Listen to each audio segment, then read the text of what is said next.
Hi, എല്ലാവർക്കും നമസ്കാരം. ഇന്നത്തെ വീഡിയോയിൽ നമ്മൾ അപ്പം, ഇഡ്ഡലി, ദോശ ഒക്കെ വീട്ടിലുണ്ടാക്കുമല്ലോ. അപ്പം നമ്മൾ ഉണ്ടാക്കുന്ന അപ്പം, ഇഡ്ഡലി, ദോശയൊക്കെ നല്ല സോഫ്റ്റ് ആയി കഴിഞ്ഞാലാണ് നമുക്കൊരു സന്തോഷം, കഴിക്കുന്നവർക്കും സന്തോഷമാണല്ലോ. അപ്പോൾ അതങ്ങനെ ആകാൻ വേണ്ടിയിട്ട് എനിക്കറിയാവുന്ന ചില ചെറിയ ചെറിയ ടിപ്സുകൾ ഞാൻ നിങ്ങളുമായിട്ട് ഷെയർ ചെയ്യണേ. എൻ്റെ ഈ വീഡിയോ കണ്ടുകൊണ്ടിരിക്കുമ്പോൾ നിങ്ങൾക്ക് ഇഷ്ടപ്പെട്ട ഈ ടിപ്സൊക്കെ നിങ്ങൾക്ക് ഉപകാരമാണെന്ന് തോന്നുവാണെങ്കിൽ ലൈക്ക് ചെയ്യാനും ഷെയർ ചെയ്യാനും മറക്കരുത്. അതുപോലെ തന്നെ ആദ്യമായിട്ടാണ് എൻ്റെ ഈ ചാനൽ നിങ്ങൾ കാണുന്നതെങ്കിൽ ഒന്ന് സപ്പോർട്ട് ചെയ്യണേ. ആദ്യം തന്നെ നമുക്ക് വേണ്ടിയത് നമ്മൾ അരച്ച് വെച്ച മാവ് നന്നായിട്ട് പതഞ്ഞ് പൊങ്ങി വരണം. അതിനുള്ള ഒരു വീഡിയോ ഞാൻ ആൾറെഡി എൻ്റെ ചാനലിൽ അപ്ലോഡ് ചെയ്തിട്ടുണ്ട്. ഇതിപ്പം ഇന്ന് രാവിലെ ബ്രേക്ക്ഫാസ്റ്റിന് ഇഡ്ഡലി ഉണ്ടാക്കാൻ വേണ്ടിയിട്ട് ഇന്നലെ ഞാൻ അരി അരച്ച് വെച്ചായിരുന്നു. രാവിലെ ഇതുപോലെ നന്നായിട്ട് പതഞ്ഞ് പൊങ്ങിയിട്ടുണ്ട്. അപ്പോൾ ഈ മാവ് നമ്മൾ എങ്ങനെയാണ് യൂസ് ചെയ്യുന്നത്, പിന്നെ നമ്മൾ സ്റ്റോർ ചെയ്യുന്നത് എങ്ങനെയാണ്? ചില സമയത്ത് ഇതുപോലെ നന്നായിട്ട് മാവ് പുളിച്ച് പൊങ്ങി വരും, എന്നാലും നമ്മൾ അപ്പമോ ദോശയോ ഇഡ്ഡലിയൊക്കെ ഉണ്ടാക്കുമ്പം അത്ര സോഫ്റ്റ് ആകത്തില്ല. ചില സമയത്ത് പൊങ്ങിയ മാവാണെങ്കിലും കല്ല് പോലെയാകും. അതൊക്കെ വരാതിരിക്കാൻ വേണ്ടി എനിക്കറിയാവുന്ന 2-3 ടിപ്സ് ഞാൻ നിങ്ങളുമായിട്ട് ഷെയർ ചെയ്യാം. ആദ്യത്തെ ടിപ്പ് എന്ന് പറഞ്ഞാൽ മാവ് അരച്ച് വെക്കാൻ നേരത്തെ ഇതുപോലൊരു മൺകലത്തിൽ അരച്ചെടുത്ത് വെക്കാൻ ശ്രദ്ധിക്കുക. കുറച്ച് വെള്ളമൊക്കെ കൂടിപ്പോയാലൊക്കെ അതൊന്നൊക്കെ കുറുകി നന്നായിട്ട് ഇതുപോലെ മാവ് നല്ല സോഫ്റ്റായിട്ട് പൊങ്ങിക്കിട്ടും. പിന്നെ രണ്ടാമത്, ഇതുപോലെ പൊങ്ങിയ മാവിനെ അധികം നേരം ഇട്ട് ഇളക്കരുത്, ലൈറ്റായിട്ടൊന്ന് ഇതുപോലെ ഇളക്കാവുള്ളൂ. ഞാനിപ്പം എനിക്ക് ഒരു 3 ദിവസത്തേന് ബ്രേക്ക്ഫാസ്റ്റ് റെഡിയാക്കാനുള്ള മാവാണ് ഇന്നലെ അരച്ച് വെച്ചത്. അപ്പം ഇതുപോലെ പൊങ്ങിയ മാവിന് ലൈറ്റായിട്ടൊന്ന് മിക്സ് ചെയ്തിട്ട്, ഉപ്പ് ഞാൻ ചേർത്തിട്ടില്ല കേട്ടോ. ആദ്യം തന്നെ ഒരു എയർ ടൈറ്റായിട്ടുള്ള കണ്ടെയ്നറിലേക്ക് മാവ് ഞാൻ മാറ്റുകയാണ്. ഒരു കണ്ടെയ്നർ ഫുള്ള് മാവ് ഞാൻ നാളത്തേന് ദോശ അല്ലെങ്കിൽ നാളത്തെ കഴിഞ്ഞ് നമുക്കിത് ഒരാഴ്ച വരെ സ്റ്റോർ ചെയ്ത് വെക്കാൻ പറ്റും. ആദ്യം തന്നെ നമുക്ക് എടുത്തു വെക്കാനുള്ള മാവ് നമ്മൾ വേറെ ഒരു കണ്ടെയ്നർ, എയർ ടൈറ്റായിട്ടുള്ള കണ്ടെയ്നറിലേക്ക് ഉപ്പ് ചേർക്കാത്ത മാവ് നമ്മൾ ഇതുപോലെ എടുത്തിട്ട് ഇത് ടൈറ്റായിട്ട് കവർ ചെയ്ത് ഫ്രിഡ്ജിൽ വെച്ച് കഴിഞ്ഞാൽ ഈ മാവ് നമുക്ക് ഒരാഴ്ച വരെ യൂസ് ചെയ്യാം. നാളെയോ നാളത്തെ കഴിഞ്ഞോ ഇഡ്ഡലിയോ ദോശയോ ഉണ്ടാക്കുന്ന സമയത്ത് നമ്മൾ ഇതിൽ നിന്ന് എത്ര വേണം അത്രയും മാവെടുത്ത് ഉപ്പ് കൂടി ചേർത്ത് നമുക്ക് ഇഡ്ഡലി ഉണ്ടാക്കിയാൽ നമ്മൾ ആദ്യത്തെ ദിവസം ഇഡ്ഡലി ഉണ്ടാക്കുന്ന അതുപോലെ തന്നെ നല്ല സോഫ്റ്റായ ഇഡ്ഡലി നമുക്ക് ഉണ്ടാക്കിയെടുക്കാൻ പറ്റും.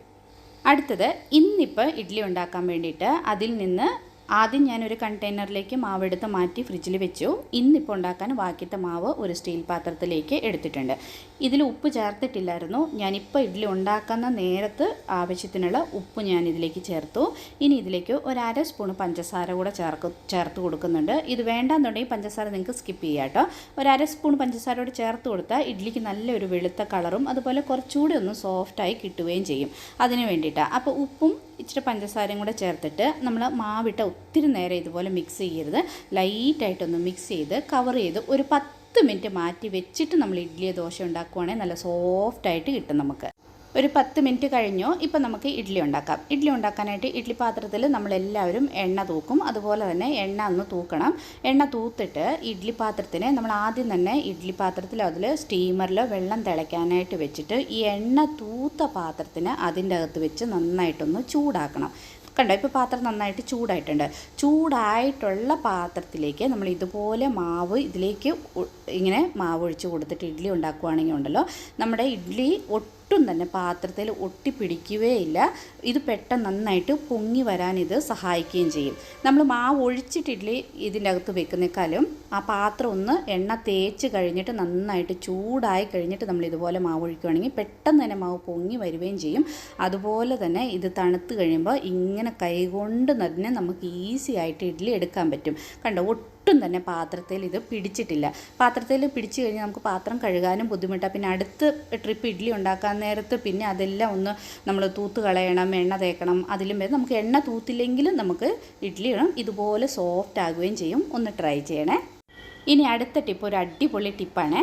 നമ്മളെല്ലാവരും ലാസ്റ്റ് ഉണ്ടാക്കുന്ന അപ്പം, ഇഡ്ഡലി അതെയോ ദോശയോ ഒക്കെ ഒരു 3-4 അപ്പം ഒട്ടും നന്നാവത്തില്ല.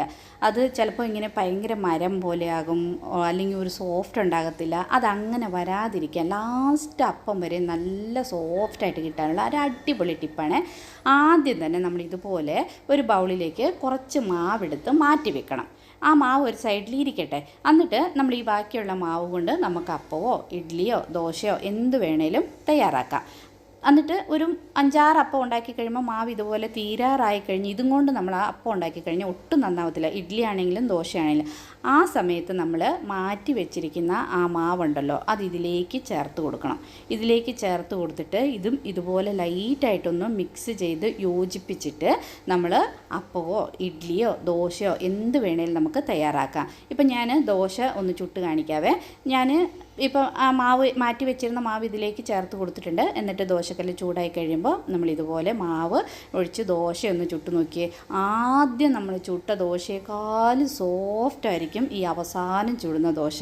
ഇത് നമ്മൾ അമ്മമാർക്ക് പ്രത്യേകിച്ച് എല്ലാവർക്കും അറിയാവുന്ന കാര്യമായിരിക്കും. അവസാനം നമ്മൾ ചുട്ടെടുക്കുന്ന അപ്പമൊക്കെ അത്ര നന്നായി വരത്തില്ല. ചില സമയത്ത് ലാസ്റ്റ് കുറച്ച് മാവൊക്കെ നമ്മൾ വേസ്റ്റ് ആക്കാറുണ്ട്. അപ്പോൾ ഇനി അങ്ങനെ വേണ്ട, ഇതുപോലെ ഒന്ന് ചെയ്ത് നോക്കണേ.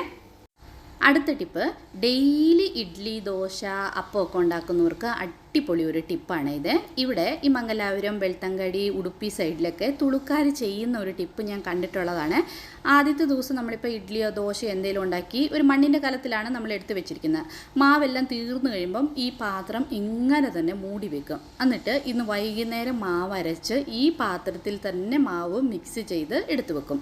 അപ്പോൾ ആ മാവ് നന്നായിട്ട് പതഞ്ഞു പൊങ്ങി വരും. എത്ര തണുപ്പോ മഴയോ ഉള്ള കാലത്താണെങ്കിലും മാവ് പുളിക്കാൻ നല്ല ഒരു ടിപ്പാണ് ഇത്. ഇനി നമുക്ക് നല്ല അടിപൊളി ഒരു ആന്ധ്ര സ്റ്റൈല് ചമ്മന്തിയുടെ റെസിപ്പി കണ്ടു നോക്കിയാലോ. പീനട്ട് ചമ്മന്തിയാണ്, നല്ല ടേസ്റ്റാണ് ഇത് കഴിക്കാനായിട്ട്. ഇപ്പം സാധാരണ നമ്മൾ ഇഡ്ഡലി തേങ്ങ ചമ്മന്തിയൊക്കെ വിട്ടിട്ട് ഇതുപോലെ ചമ്മന്തി ഒന്ന് ട്രൈ ചെയ്ത് നോക്കണേ. ആദ്യം തന്നെ ഒരു പാൻ ചൂടായി കഴിയുമ്പം അതിലേക്ക് 1 കപ്പ് നിലക്കടല ഇട്ട് ഇതുപോലെ ഒന്ന് വറക്കണം. വറുത്തെടുത്ത് മാറ്റി വെക്കാൻ തണുക്കാനായിട്ട്. ആ പാനിലേക്ക് തന്നെ ആവശ്യത്തിനുള്ള പച്ചമുളകും പിന്നെ ഒരു 5-6 അല്ലി വെളുത്തുള്ളിയും പിന്നെ ഒരു 1/4 സ്പൂൺ ജീരകവും കൂടെ ചേർത്തിട്ട് ഒന്ന് ഡ്രൈ റോസ്റ്റ് ചെയ്യാം. അപ്പം ഈ വെളുത്തുള്ളിയുടെയും ജീരകത്തിൻ്റെയും പച്ചമുളകിൻ്റെയൊക്കെ ആ പച്ച ചുകയൊന്ന് മാറാൻ വേണ്ടിയിട്ട് ലൈറ്റായിട്ടൊന്ന് ഇതുപോലെ ഒന്ന് ഡ്രൈ റോസ്റ്റ് ചെയ്ത് മാറ്റി വയ്ക്കാം. ആദ്യം നമ്മൾ വറുത്തെടുത്ത് വെച്ച ആ കടലയുണ്ടല്ലോ അതിൻ്റെ തൊലിയൊക്കെ ഒന്ന് മാറ്റിയെടുത്ത് ഇവിടെ എടുത്തിട്ടുണ്ട്. ഇനി ഇതിലേക്ക് ഒരു കുറച്ച് ചിരകിയ തേങ്ങ കൂടെ ഞാൻ ചേർത്ത് കൊടുക്കുന്നുണ്ട്. തേങ്ങ ചേർത്തില്ലെങ്കിലും കുഴപ്പമില്ല കേട്ടോ. ഇനി നമ്മൾ റോസ്റ്റ് ചെയ്ത് വെച്ചിരിക്കുന്ന പച്ചമുളകും വെളുത്തുള്ളിയും ജീരകവും കൂടെ ഇതിലേക്ക് ചേർത്ത് കൊടുത്തു. ഇനി ആവശ്യത്തിന് ഉപ്പും കൂടെ ഇതിലേക്ക് ചേർത്തിട്ട് ഇതെല്ലാം മിക്സിയുടെ ജാറിൻ്റെ അകത്തിട്ടിട്ട് നല്ല ഫൈനായിട്ട് നമ്മൾ ഇതൊന്ന് അരച്ചെടുക്കണം. അരച്ച ചമ്മന്തി നമുക്ക് വേറെ ഒരു പാത്രത്തിലേക്ക് മാറ്റി കൊടുക്കാം. എന്നിട്ട് മിക്സിയുടെ ജാറൊക്കെ കഴുകി ഒരു കുറച്ച് വെള്ളം കൂടെ നമ്മൾ ഇതിലേക്ക് ചേർത്ത് കൊടുത്താൽ മതി. ഈ ചമ്മന്തി ഒരു ഇച്ചിരി കുറുകിയിരുന്നാലാണ് നല്ലൊരു ടേസ്റ്റ് കിട്ടുക. വെള്ളം കൂടെ ചേർത്ത് കൊടുത്തു. ഇനി നമുക്ക് എണ്ണ ചൂടായി കഴിയുമ്പോൾ കടുകും വറ്റൽമുളകും കരിവേപ്പിലയും വറുത്ത് ഇതിലേക്ക് ചേർത്ത് കൊടുത്താൽ അടിപൊളി ആന്ധ്ര സ്റ്റൈൽ ചമ്മന്തി റെഡിയായി. നല്ല ടേസ്റ്റാണ് ഇത് കഴിക്കാനായിട്ട്. ചൂട് ഇഡ്ഡലിയും അതിൻ്റെ കൂടെ ആന്ധ്ര സ്റ്റൈൽ പീനട്ട് ചട്നിയും നല്ല ടേസ്റ്റാണ്. കുറച്ച് പിള്ളേർക്കൊക്കെ നെയ്യും കൂടെ ഒഴിച്ച് കൊടുത്താൽ അടിപൊളി ടേസ്റ്റാണ്. അപ്പോൾ എല്ലാവരും ഒന്ന് ട്രൈ ചെയ്ത് നോക്കണേ.